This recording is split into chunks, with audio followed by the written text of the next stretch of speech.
Okay, well, good to be back in Charlotte. Sat at home and watched this last year, so it's good to be back here and have an opportunity to represent the Atlantic, which I think is the only division in college football, or at least Power Five, to have 6 teams with 7+ wins. So super excited about winning our division and earning an opportunity to be in this game. It really is special, this time of year. When you're playing, there's a trophy being handed out, and we're excited again to be here and be a part of a great venue and represent this league. And I want to congratulate Coach Brown and his staff and all of their team. The same thing. They're a division champion. They earned their way here, and it's special. These opportunities are unique. To get these opportunities, especially when you look back historically. I got hired 14 years ago yesterday, as a matter of fact. And, at that time, we had been a long time since Clemson won a championship. And so I have such a great appreciation for the opportunity to be here and all that goes into earning the way here. It's hard. It's hard to win. And so really proud of our team. For their season that they've had to get to this point. And, again, look forward to a great matchup tomorrow night. And we'll thank Subway for being a sponsor and then also all the people who make this happen. I mean, there's a lot that goes into making a game like this special for the teams involved. There's a lot of logistics, a lot of moving parts, from the locker rooms to, the field and et cetera, et cetera. So I appreciate everybody's efforts to make this a great venue and a great experience for both teams, and look forward to competing and hopefully playing our best. And Bryce, Bryce, good to see you, Bryce, from Indian Land. Yeah, man, good to have you here. With that, we'll take whatever questions you got. Okay, please raise your hand. Let us get the handheld mic to you, and let us know who you are, who you're with. Who has the first question?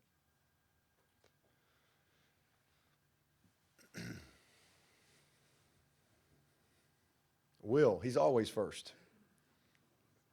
Will. Oh, no, Trevor.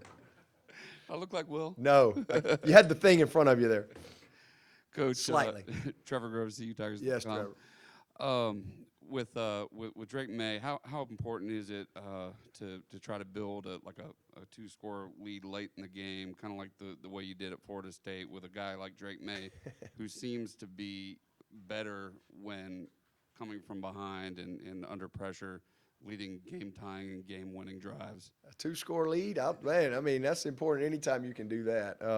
But we just want to win the game, whether it's 1 point or 2 scores or whatever. But I think anytime he's on the field and they've got the ball, it's just regardless of what your lead is, whether it's 2 scores, as you say, or 1 point, or you're behind. He's a problem, in any situation. He's just a great player. I mean, he really is. I can't imagine that he's not going to be one of the finalists for the Heisman. 35 touchdowns, 5 picks. He's a leading rusher. He's just a great player. Can beat you a lot of ways. He's got a great mind for the game. He sees things. He processes stuff well. So, regardless of what the scoreboard says or what the situation is, he creates a problem and has our full attention.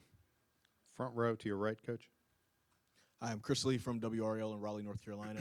Wanted to ask you about Josh Downs. And he has a higher win rate, and then but the last 2 weeks haven't been as good for him. What do you think you and your defense have to do to kind of get him slowed down and kind of try to keep him out of the end zone? Yeah, well, I think that's what you hope to do, is just maybe minimize him a little bit, slow him down a little bit, but you're not going to stop him. I mean, he's the best we've seen, I think. I mean, we've seen some really good players, but he is a great competitor. He's a great football player, and he's dynamic with and without the ball. He's a guy that he's also a returner for them, but they use him a lot of underneath screen.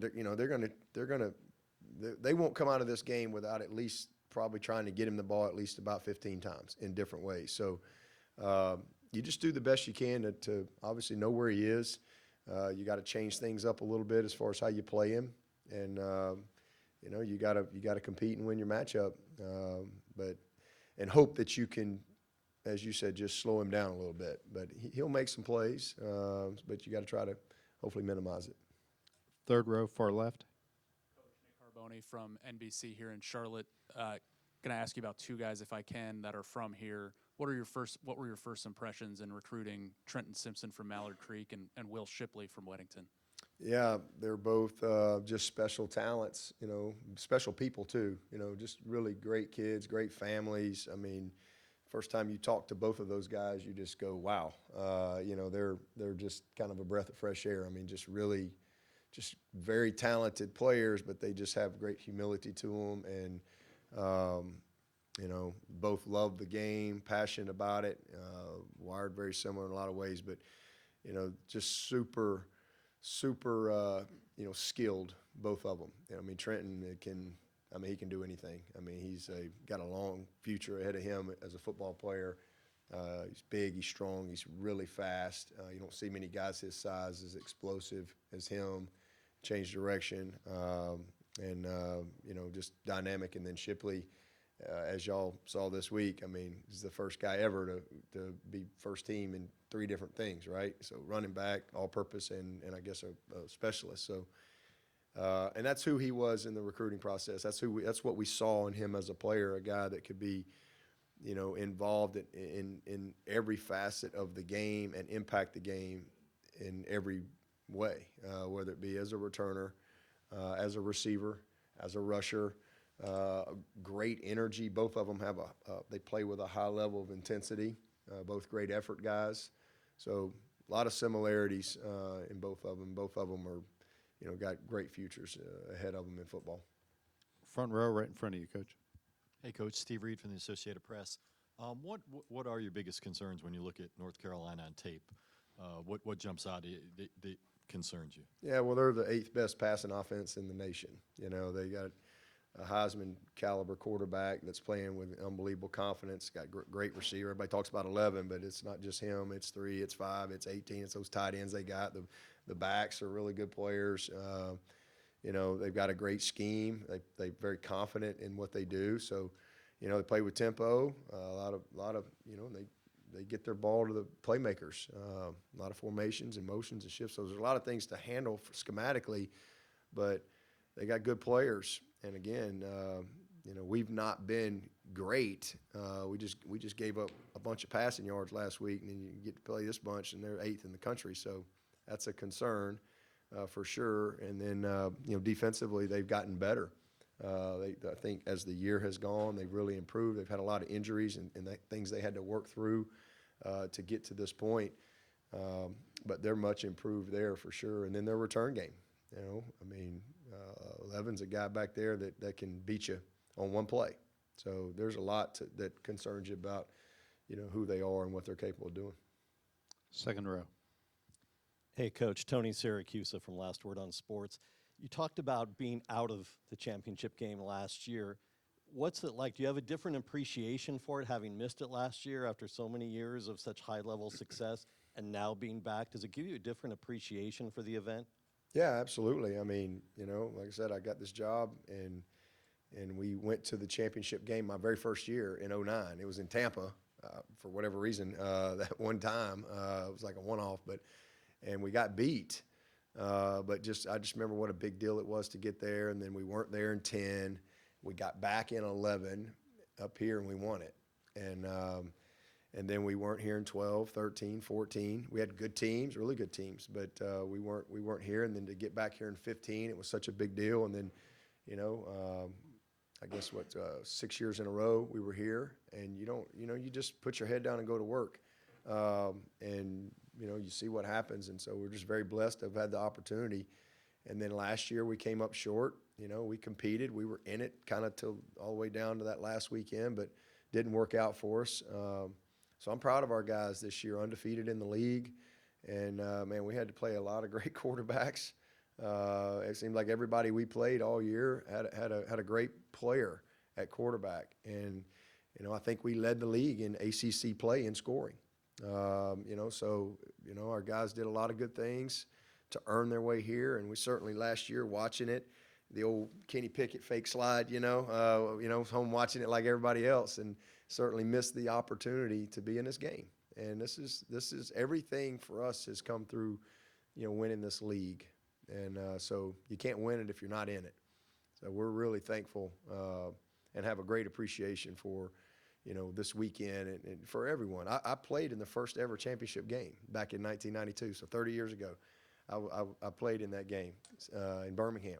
And, and now here we are 30 years later, and everybody has a championship game. Nobody had them back then. And I remember we weren't happy about it. And Coach Stallings was furious about it because, we had to go beat Florida, who was like 9-2 or something. We had to go beat them, even though we were number 2 and already in the national championship. So it's just interesting how it's all come full circle now. And now all these conferences are having a championship game this weekend, and thankful that we get the opportunity to go play. Second row, right in front of you, Coach. Dabo, Chapel with the state. Have you seen the response you wanted from DJ in practice this week, and where's he kind of at into the game, you think, confidence-wise? Yeah, I mean, he's done his part, which is all he can do, They're not going to let him throw it and catch it.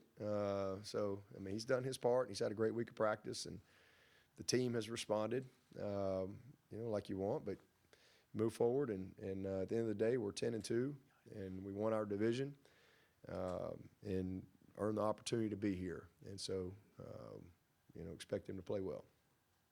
Front row to your right. Chris Lee from WRL again. You mentioned earlier this is a question about the ACC as a whole. You mentioned the Atlantic Division.